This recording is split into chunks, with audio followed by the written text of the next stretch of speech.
Hi, everybody. Thanks for joining us for our third and final spring mentorship mingle. We will have some more in the fall, but this is our last one for the spring. And thank you so much to Dr. Huang for being here. And you all know me. You all know Dr. Harlock. So I am going to let Dr. Harlock introduce Dr. Huang, and then we'll get going. Great. Thank you, Jen, as always, for putting everything together and pulling all the strings. We're very grateful to Dr. Jennifer Huang to join us tonight. As many of you know, she's a board-certified pediatric dermatologist. She's the section chief of dermatology at Boston Children's Hospital. She's the director of pediatric oncodermatology at Dana-Farber. And she's also very dedicated to teaching and mentorship of trainees.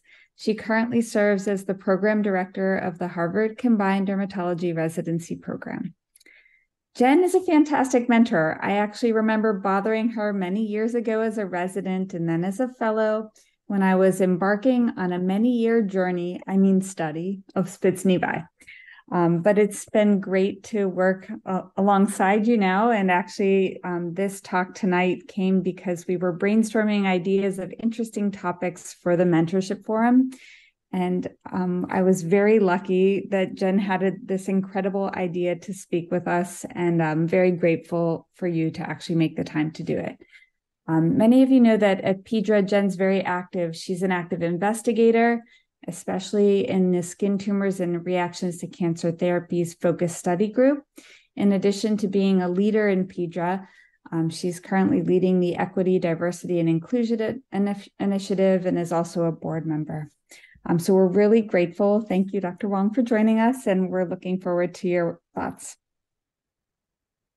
Thank you, Dr. Howard. No, it's really an honor to be here. Thank you for inviting me, and I'm excited to talk about this topic because I've never really done a talk on mentoring or managing up, and so it allowed me to think a little bit more about my own personal experiences and how I think about being a mentor and how I think about being a mentee. So thanks so much, Elena, for inviting me and for those really nice words.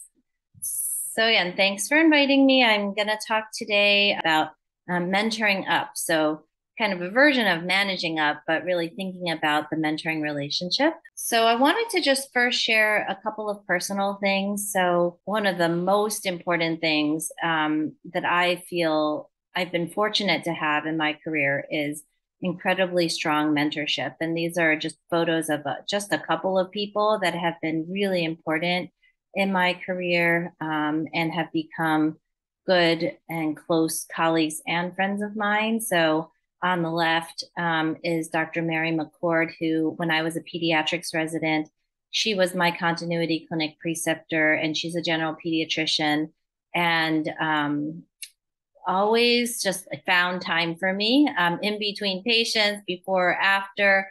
I respected her so much for her love of children and pediatrics and her intellectual curiosity and her support of me when I decided to pursue dermatology after finishing my pediatrics residency.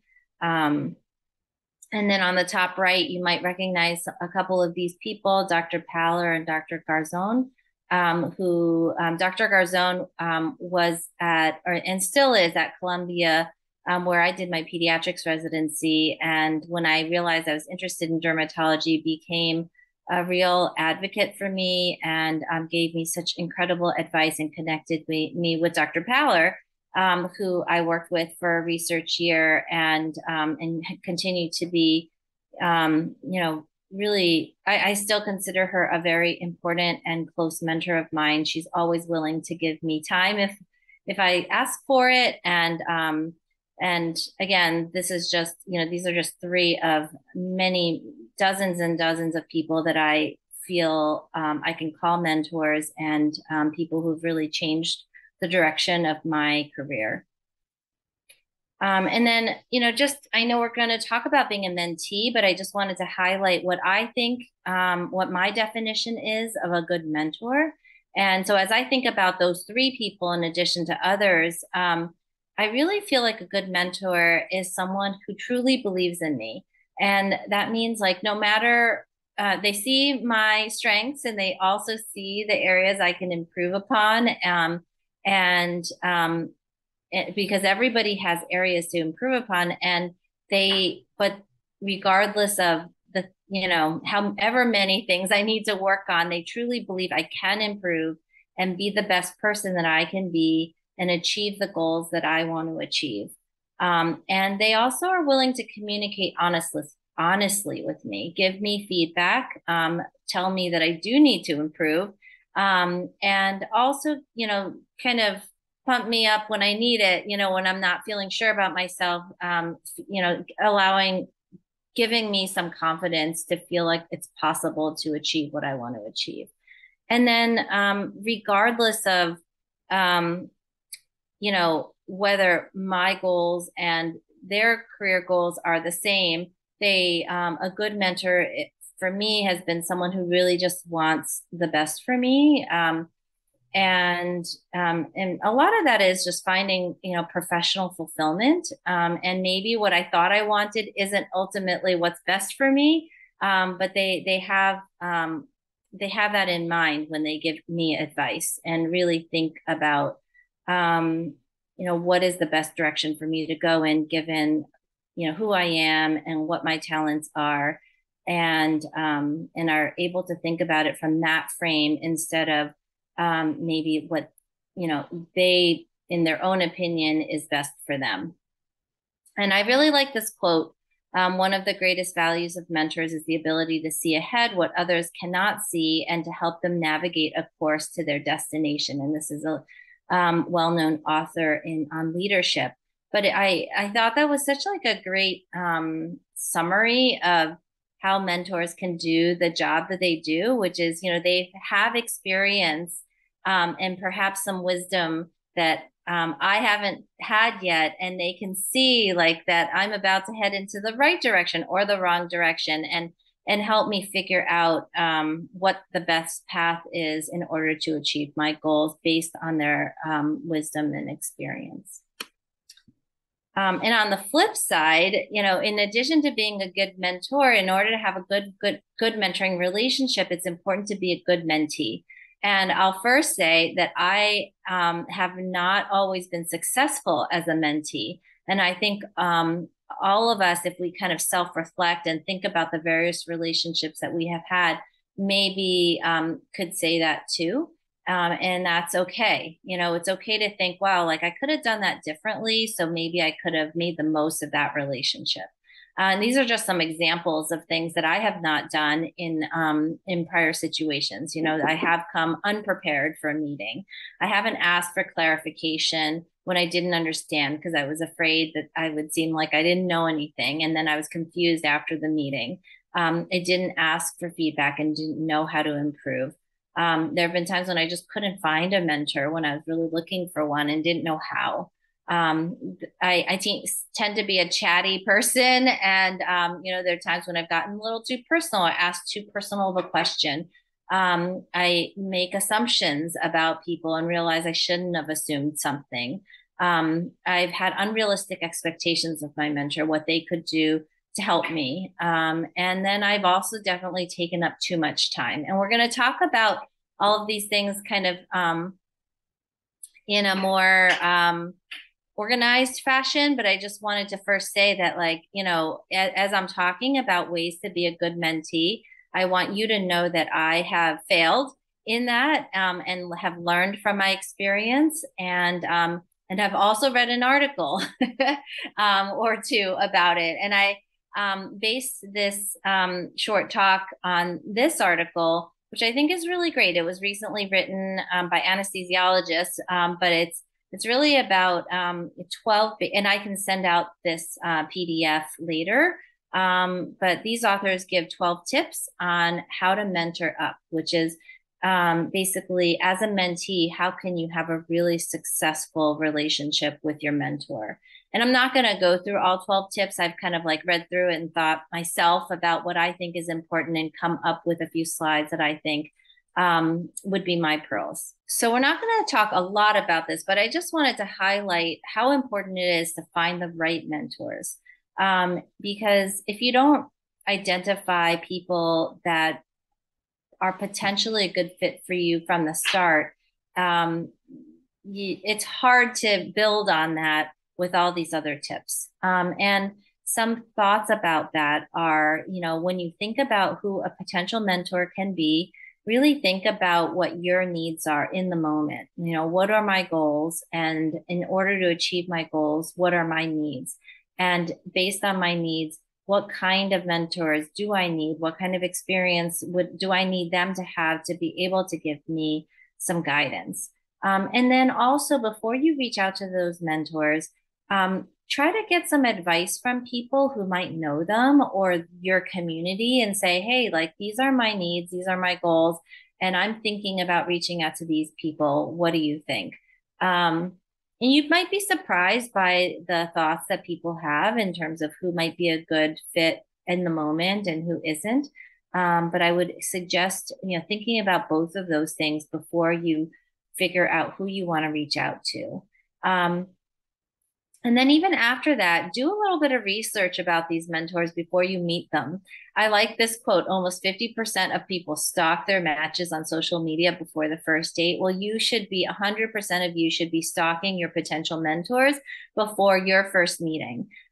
Learn what they've done, learn a little bit about their career. It's very easy to find on Google. Look at a couple of articles that they've written if they're researchers, to get a better understanding of what they do and who they've worked with. And just, it's nice when a mentee meets with you and already knows a little bit about you. And it allows gives you like a little bit of a head start in getting that relationship going. And then when you think about your mentors, I know it can be, easy to select people who are like you. And that might be people who look like you, who are in the same geographic region as you, who are your same gender. And all of those things are important, but also think about, as you think about your network of mentors, think about also the diversity of perspectives that they can bring to you, and also the ways that they can leverage their own network to help you. And I think the more diverse your mentorship network is, the more connected you will ultimately be, and the farther you may be able to advance your career. And then before you really solidly identify them as a committed mentor, date them first. Go on that first date or meeting and just get to know them a little bit. You can say, you can let them know that you're just exploring your interests and you want to get some guidance, during this meeting, but you don't necessarily have to ask them if they can continue to meet with you in that first meeting. This is just your chance to get a sense of whether you connect, whether they seem interested in working with you, and whether you feel like they can meet the needs that you have identified from the start. Okay, so once you've identified a mentor, I think it's really important to be clear about what you need right from the start, because the mentor can then think about whether or not they can meet your needs, and they can be the mentor that you want them to be. And your needs will be, again, based on what your career goals are in the moment, and also what you've read about your mentor, what their experience has been, and what they can specifically give. And I think you want to be really clear about that. And also not only be clear about what your needs are, but ask them openly whether or not they feel like they can serve in this way. So in a couple of these slides, I've just written out some quotes that are, ones that I think would work. So here's one about being clear about your needs and asking them whether or not they can help. So I'm looking for a mentor. So I'm talking to Dr. Hauerluck. Dr. Hauerluck, thanks so much for meeting with me. I'm looking for a mentor who can help me design and execute a clinical research project on atopic dermatitis, so I can learn how to do clinical research. I've never done clinical research, and I thought this would be a great idea. Do you feel comfortable helping me with achieving this goal? And so you're really clear about what you want to get out of that relationship, and why. And then you ask them, do you feel comfortable? In and I think it opens the door for the mentor to ask questions, clarifying questions, to say, no, I don't feel comfortable, but maybe I can help you with this. And so that both of you guys are on the same page. And then the next step is, when you ask that question, be prepared for them to potentially say, well, maybe not, or again, I have more questions for you. And together, that's where that relationship starts, where you really start to be on the same page and set the same expectations about where this relationship is going. And so this is an example. So I have no experience, right? I'm asking Dr. Howrlock if she can help me start from beginning to end a project, but I've never done any clinical research. So she may not be very excited about doing that, because she's thinking, wow, this is going to take a lot of work. And she may be willing to commit the work, but she may not have the time. And she may have a better idea of how I can get my feet wet and getting experience with clinical research before diving into an entire project. So she might say, and Elena, let me know if you would say something different. But one potential response is, well, that depends. Do you have any experience with clinical research? It sounds like you might not.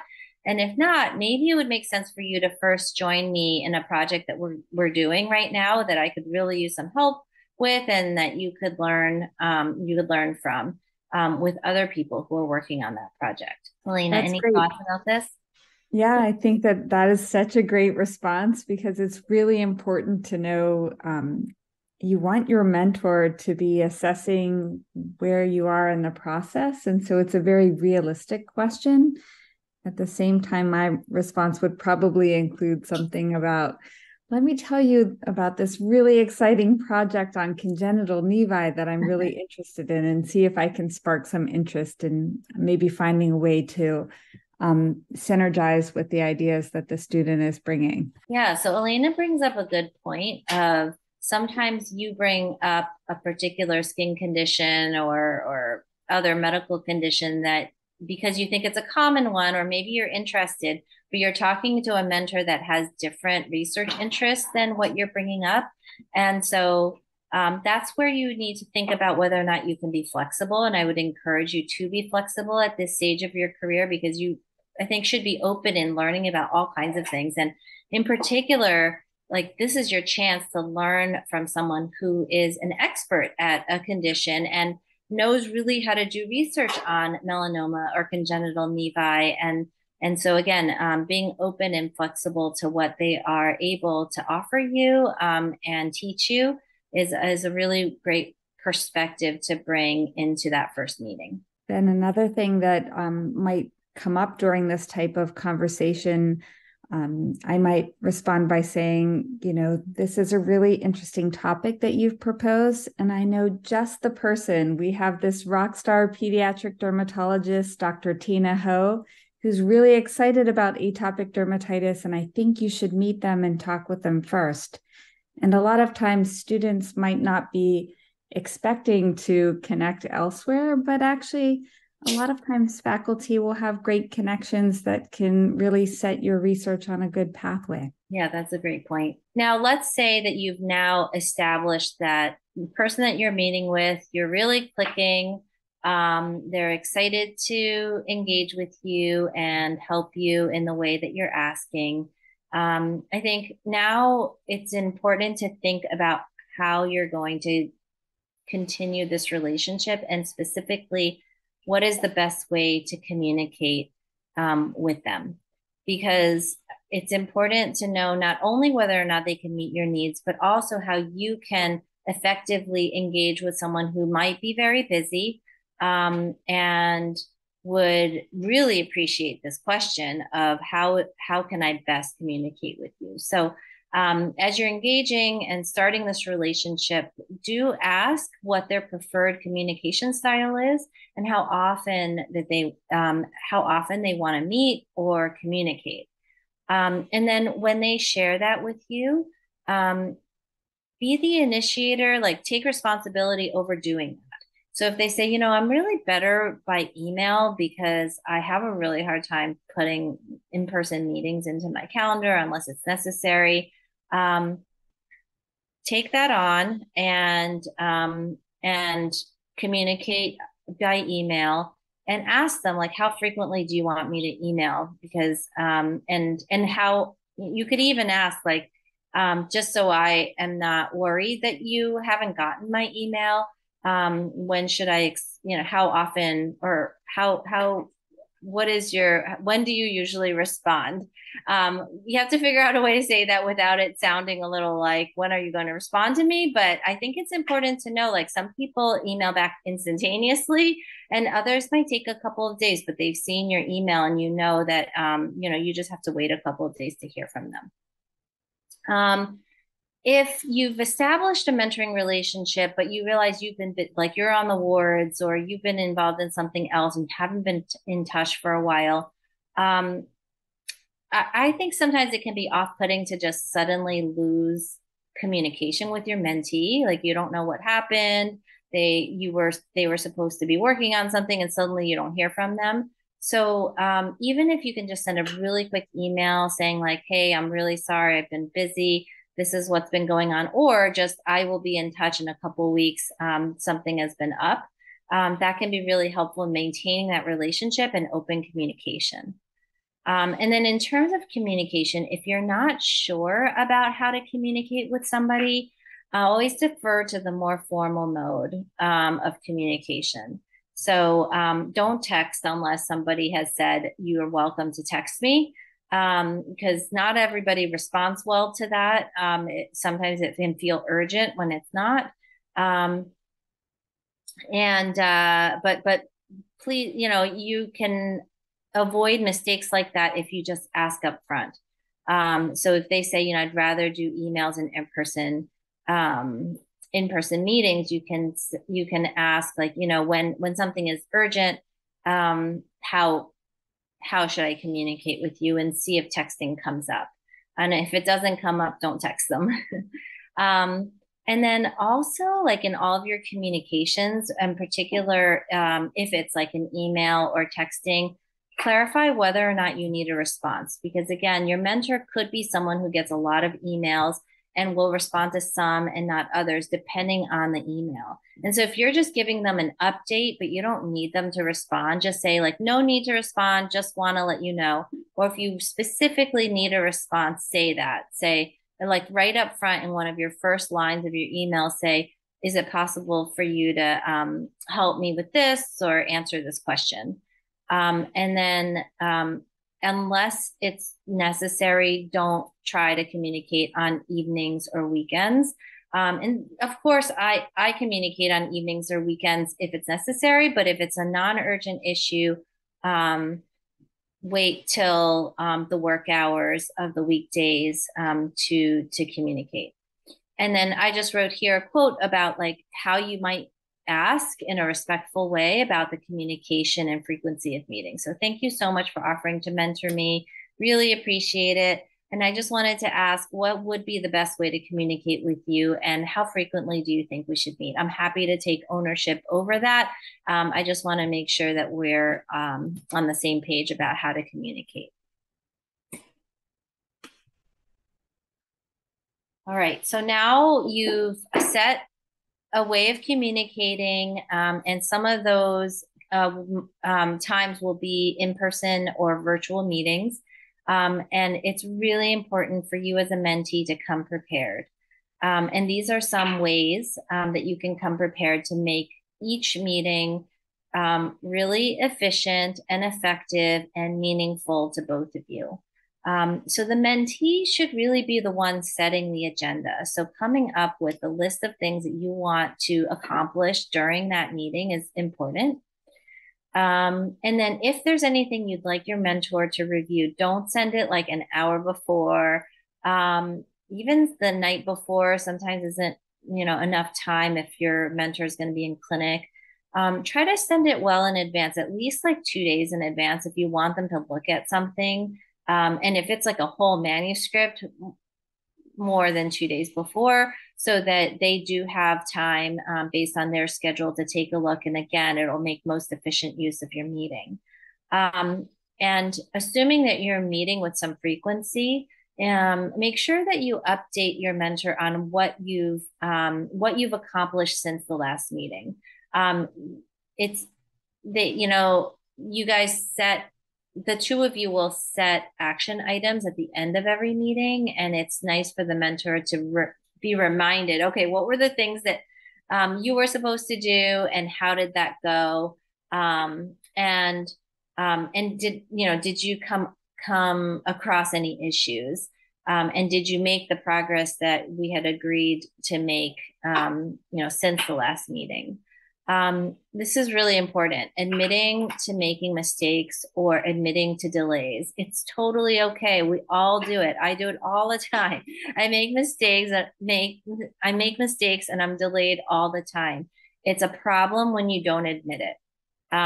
Because then suddenly you don't have open and honest communication in this relationship. And if, mistakes or delays get discovered later, there will be, a little bit of mistrust in that relationship. And you don't want that. We all want to know whether you've encountered issues, whether you've, made mistakes which are, common. And if something came up that didn't allow you to, accomplish what you wanted to accomplish. And don't forget to ask for help. Like, a lot of the times when mistakes or delays happen, it's because you needed more help than you thought, or maybe you need more help than you felt comfortable asking for. And that's what the mentor is there for. Don't feel like you need to impress them or, do things blindly. Like this is the person you go to ask for help. And when you do encounter obstacles or issues, you may not have the solution, which is, again, what the mentor is there for, but try to come up with some possible solutions. It really is a good starting point. Again, it's like a preparedness for the meeting. Well, I was trying to collect some preliminary data I'm just going to use my own, on these patients with GVHD. But I couldn't figure out how to grade GVHD. And so I ended up not being able to complete that part of my, my action item for this week. I was thinking that I could look up some resources for how to grade GVHD, but actually I'm not sure exactly where to look. I could look on PubMed, or maybe there's an oncology website that I could look at. Do you have any suggestions? Like coming up with some idea of how you might get there allows your mentor to be like, oh yeah, actually, there's this article that you could look up, and that's how you could do it. And so don't feel afraid, even if the solution isn't right, to suggest it. And then if you need your mentor to do something before the next meeting, really be specific about it. Say, like, at the end of the meeting, say, thank you so much for sending me that article on grading GVHD. I really appreciate it, so that I can, complete my data collection. And if you don't hear from them in a couple of days, send them a reminder email about that action item. But at least you've been specific about what it is they need to do at the end of the meeting. And then don't forget, before you end it, to schedule the next one, because you don't want to go through like an email back and forth about when the next meeting is going to be, if you can just schedule it right then. And then think about, when you're, again, in these meetings, being respectful of both your mentor's time and your own time. And maybe some of these are obvious, but I have to say from experience, it's not always obvious. Show up on time. You don't have to show up early, but show up at the time of your meeting. And really try to avoid last minute cancellations or changes. If things happen and urgent issues come up and you need to cancel, but try to really look at your calendar in advance and know whether or not you need to cancel or change that meeting time. And if you don't have any items to discuss, maybe you have been delayed and you haven't actually been able to accomplish what you needed to, and you need more time, and that's all you need to say to your mentor, you could just send an email and say, I know we have a meeting coming up in 2 days, but I'm not able to meet the timeline. I don't have any questions. I just need a little more time. Can we meet next week instead? And because it's no use, wasting your own time and your mentor's time to have a meeting if there are no items to discuss. And if your meeting ends up being short, like it's an hour meeting, but you only have 20 minutes worth of time or items to talk about, that's okay. That's great, actually, for everybody. You can end that meeting early. Don't feel like you need to use up all of the time. And that includes like that initial meeting with any mentor. Even if you've had your questions answered and you feel like you've established a plan moving forward, you don't need to use up all of the time that's been allocated for the meeting. And then lastly, again, on time, like when you send emails to your mentor, be really specific about what it is you want to convey to them and what questions you have or lack of questions you have for them, just to be, again, respectful of their time. Okay, and then feedback. So it can be awkward to ask for feedback as a mentee, but I think it's actually really important. And because sometimes the mentor doesn't think to do it. And they may be thinking, oh, I'd love to tell them, like, I've noticed X, Y, and Z. But they may not be sure when the right moment is because you've got an agenda for your meeting, and then feedback takes time. So I would really suggest asking specifically for a time for feedback, and say, hey, I would really like to improve throughout this time with you and make the most of this experience with you, and was wondering for the next meeting whether we could save like 20 minutes of our meeting for feedback. And then before that feedback session, you may want to just think about what you feel like you're doing well and things that you feel like you need to work on. And ask them, say, like, I really feel like I need to work on this, or I feel like this hasn't worked so well. Like, what do you think? And you might be surprised. Things may be going great in that respect, and they might have other comments or suggestions, but it's important to like get a sense yourself first on what you feel like you need to improve upon, and then take some time after that feedback session to reflect. Your mentor, again, wants the best for you and believes in you, and that is why they may give you some constructive feedback. And so really think about, even if you're like, oh, I'm really surprised, that doesn't seem quite right, think about why they might feel that way, and take it in stride and ask them follow-up questions the next time you meet if you still need clarification. And then also, again, hard thing to do, but give feedback back. And that's both positive and constructive. Good positive feedback is always great. It's good to know what you're doing well, and it's great for the mentor to know what they're doing well.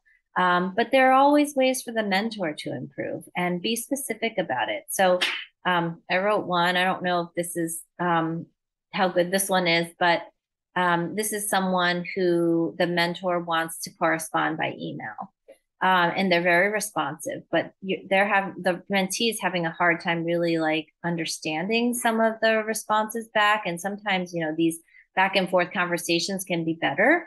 And so this is what somebody might write. I really appreciate how responsive you are. But sometimes I have a hard time understanding things through the emails that we've been writing. Would it be possible to go over my questions in person instead? Every once in a while. And then you could say, like, even if it's for 10 or 15 minutes, just so I can make sure that I understand, what you're saying and what suggestions you have. And then another point that I think is really important, and I think it's hard, again, like, I'm a talkative person, and I do tend to be more casual in my relationships. And but I think it's really important for both the mentor and the mentee to keep things professional. And that doesn't mean like not sharing things about your personal life, but it's thinking about how to do it in a respectful manner that creates boundaries, appropriate boundaries between a mentee and a mentor. There are always things about your own life that you only share with certain people, and that goes the same way in a mentoring relationship. So again, when in doubt, err on the side of more formal communication. Don't text. If texting is okay, don't text in the evenings or on the weekends. Social media is an interesting one. Unless your mentor says, oh, I don't even know if people say friend me anymore, but unless your mentor says friend me on Instagram or TikTok, don't just arbitrarily friend them, because they may not want to share that information with everybody. And then I think a safe bet is, I love it when my mentee shares personal information about them, but not everybody does. And so let your mentor take the lead. See if they initiate personal conversations with you first, and then reciprocate to the level that you feel comfortable, but probably not to more informal than they are initiating, if that makes sense. And so, yeah, really try to kind of reflect off of what they are saying or asking you. And you may go on social outings with your mentor, and again, maybe this is obvious, but it's not always. Just think about, if you're drinking, limit your drinking, just so that you can kind of stay completely with it in your conversations with everybody. And then I will also say that, and this is kind of an off topic, but really important. I'm talking about how you can be professional. The mentor's responsibility is also to be professional. And you will encounter situations in which you feel your mentor is not being professional, and that can be mild or that can be more egregious. And you should never hesitate to report that kind of unprofessional behavior through formal channels. It's really hard for a mentee to handle that on their own. And it's really not your responsibility when you feel like somebody is acting unprofessionally towards you to engage in that conversation. It can be very, very hard. So think about what formal channels you have and where you work in order to even just talk to somebody like an ombuds person to figure out what your next step should be. And then this is just an example of, this is a mentor saying, hey, how was your weekend? And then the green is something appropriate. The red is something perhaps less appropriate. So I tried this great restaurant in the Seaport with one of my friends. How was yours? Versus, I tried this great restaurant in the Seaport with one of my friends and had one too many cocktails. Did you have a rowdy weekend too?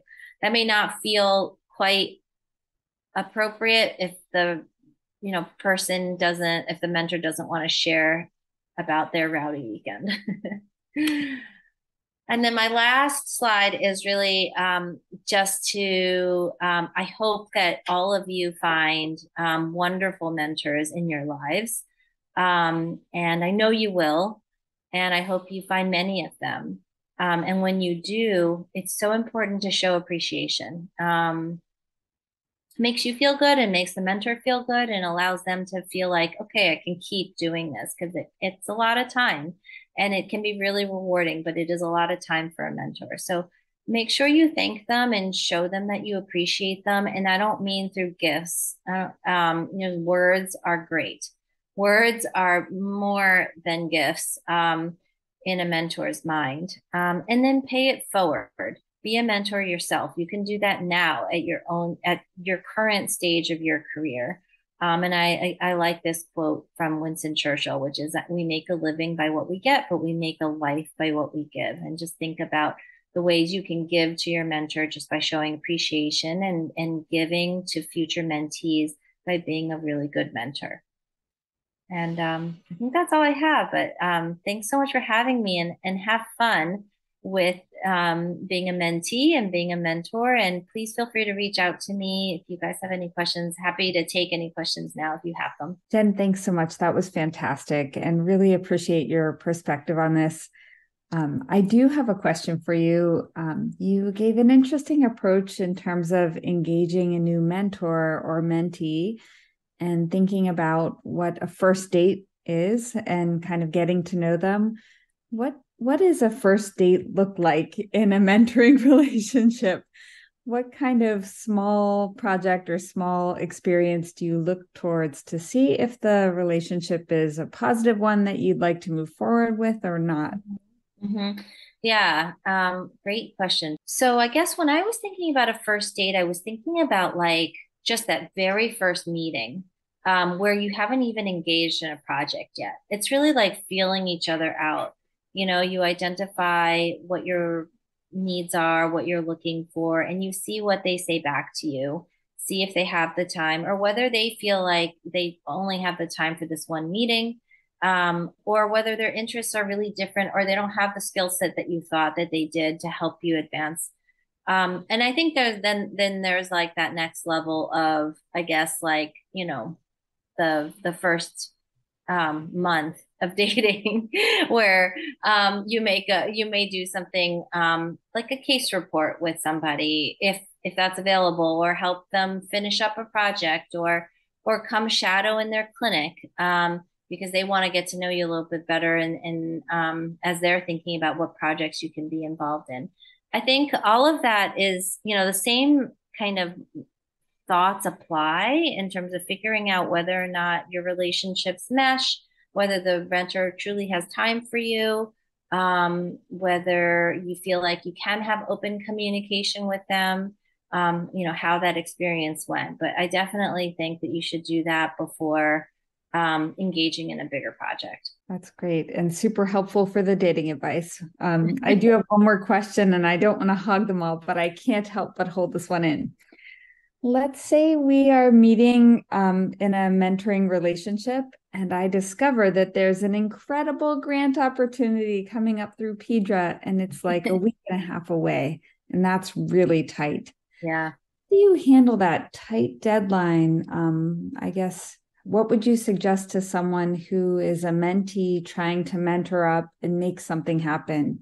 Mm-hmm, mm-hmm. So I think even before you meet with this person, if you see that there's a grant that you'd like to apply to, and the deadline is a week or two away, um, really think, do your homework way in advance. What kind of project could you work on?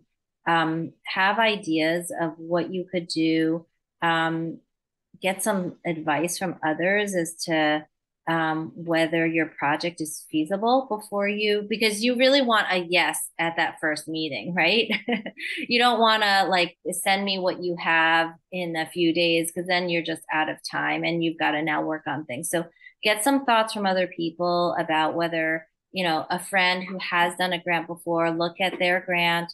Do a lot of PubMed searching. I'm interested in atopic dermatitis and, you know, super infection. Like, what is out there already? What could I do? And also look, again, do a lot of research in terms of what your mentor has done. Like, maybe you see a project that they've done published recently, and you think, oh, like, could there be an extension to this this mentor's project that maybe I can propose? But try to do as much homework as you can in having well-formed thoughts on the project, and even like how the budget might be spent, to make it as easy as possible for your mentor to say yes. Do we have other questions from the group? I just wanted to like make a comment. I appreciate you being super honest, because I've had that situation where I've had like a mentor mentee relationship, and I got so nervous that like I didn't really email them because I didn't know, like, I guess I was just trying to figure out the relationship. And for me, I get kind of embarrassed, especially like I had a relationship with a mentor who then became program director. I was like, okay, like I don't want to like mess it up, you know, like I feel like as a student you feel like you're kind of like, you know, it could be like an interview in a sense, like they could be looking at you for potential applicant. So I feel bad because in the end I was so like embarrassed to like ask her or ask them for, advice, that I kind of like let it go. Mm-hmm. That I appreciate you saying that, because it's like, okay, like I'm not the only one that's done that, or that's like had those same feelings. Yeah. Yeah, and like I appreciate you also talking about just like coming prepared, because I actually have a meeting with one of my mentors tomorrow, and I was like, right, yes. I also talk a lot, as you can tell, and I think it's good to have that way they know like exactly what you're going to do. I guess like my question, with all that being said, um how do you like, I guess you talked about like looking up your potential mentor. Like I'm interested in talking to someone, but like I don't really have any connection with them at all. They're a pediatric dermatologist nearby, and it just feels weird to like initiate a conversation with like no connection whatsoever in that sense. I don't know Yeah. if you have any advice. Cold emails are hard. And I would say Yeah. with cold emails, there's going to be a percentage of those you'll never get a response, no matter how hard you try. But Yeah. I think that a couple of things about cold emails that could be helpful. One is it kind of goes back to what we're talking about. If you prepare, like do your research about this person, keep your email brief also. Doesn't have to be long-winded, doesn't have to go into Yeah. great detail about like your background or anything like that. Just like a short explanation of who you are, why you want to reach out to this person specifically. Do not send the same email to 20 people, because people know, like really make sure this person is someone you want to meet and work with. And just try to make it as personal as possible about this person and your interests and why you might align. I think that's your best bet in terms of getting a response. The Okay. other thing is I would suggest is if there's any way someone else knows that person, that makes a big difference. So our pediatric dermatology community is really small. So I'm betting that anybody, if you know any pediatric dermatologist, that person knows who you're talking about. They don't have to be from the same state or the same city. We all know each other, and so that can be very helpful for someone else to make that connection for you. And then I would say Yeah. the thing that you said in the beginning about like being nervous about like if someone uh, takes on a role that may feel like they have some like more authority than you originally Yeah. thought that they had. I've been in that situation where I don't want the trainee to feel uncomfortable because I'm in that role now. Because when I transitioned from to program director, I was mentoring a couple of people, and I really appreciated that they were exactly the same as Yeah. when I took on this role. And I also explicitly said like I don't want our relationship to change. And I think that this person you're talking about, I'm sure also was very aware of that. Yeah. And I also say it sounds like you're like pretty open and communicative. You could also just say Yeah. like, oh, I just wanted to talk about like whether you want our communication to change at all because you've taken on this role, and I don't want you to feel like uncomfortable, and just see what they have to say. Thank you so much. Thanks so much, Jen, for spending all this time tonight. I know it went a Yes, little more I than really expected, appreciate but your it. talk was great. No, It thank really you was. for having me. Thank you so much to Dr. Jennifer Huang for this lovely presentation on mentoring up. If you'd like to see more of the videos we post, check us out on our website at www.pedraresearch.org. You can also follow us on Twitter, Facebook, and Instagram at Pedra Research. Thanks so much for watching.